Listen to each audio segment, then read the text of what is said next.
आज जब हम पीछे देखते हैं तो हमें अपनी समृद्ध मैरीटाइम हेरिटेज के दर्शन होते हैं। भारत का समृद्ध ट्रेड रूट इस विरासत का हिस्सा रहा है। हमारे पूर्वज समंदर पर अपना वर्चस्व इसलिए कायम कर पाए क्योंकि उन्हें हवा की दिशा के बारे में, अंतरिक्ष विज्ञान के बारे में बहुत अच्छी जानकारी थी।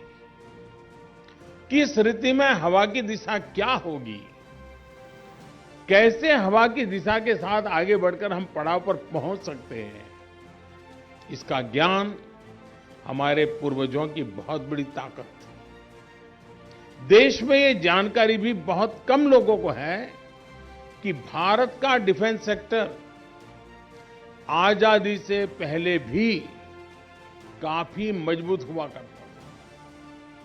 आजादी के समय देश में 18 ऑर्डिनेंस फैक्ट्रीज थी, जहां आर्टिलरी गन समेत कई तरह के सैनिक साजो सामान हमारे देश में बना करते थे। दूसरे विश्व युद्ध में रक्षा उपकरणों के हम एक अहम सप्लायर थे।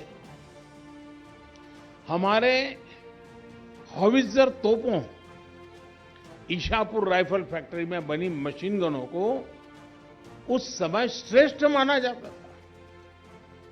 हम बहुत बड़ी संख्या में एक्सपोर्ट किया करते थे। लेकिन फिर ऐसा क्या हुआ कि एक समय में हम इस क्षेत्र में दुनिया के सबसे बड़े इंपोर्टर बन गए। और थोड़ा हम नजर करें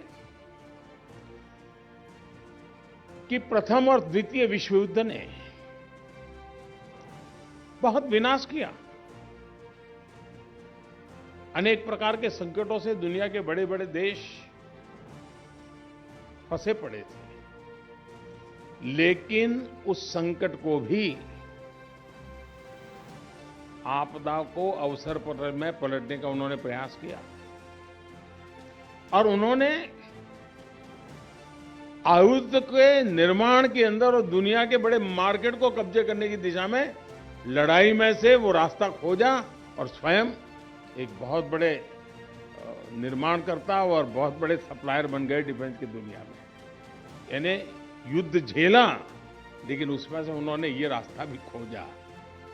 हमने भी कोरोना काल में इतना बड़ा संकट आया, हम बहुत एकदम से बहुत नीचे की पायरी पर थे, सारी व्यवस्थाएं नहीं थी, पीपीई किट नहीं थी हमारे पास, वैक्सीन की तो हम कल्पना नहीं कर सकते थे। लेकिन जैसे प्रथम विश्व युद्ध और द्वितीय विश्व युद्ध में से दुनिया के उन देशों ने बहुत बड़ी शस्त्र शक्ति बनने की दिशा में रास्ता खोज लिया, भारत ने इस कोरोना कालखंड में इसी बुद्धिमत्ता से वैज्ञानिक धरातल पर वैक्सीन खोजना हो, बाकी इक्विपमेंट बनाओ, हर चीज में पहले कभी नहीं हुआ, वो सारे काम कर दिए।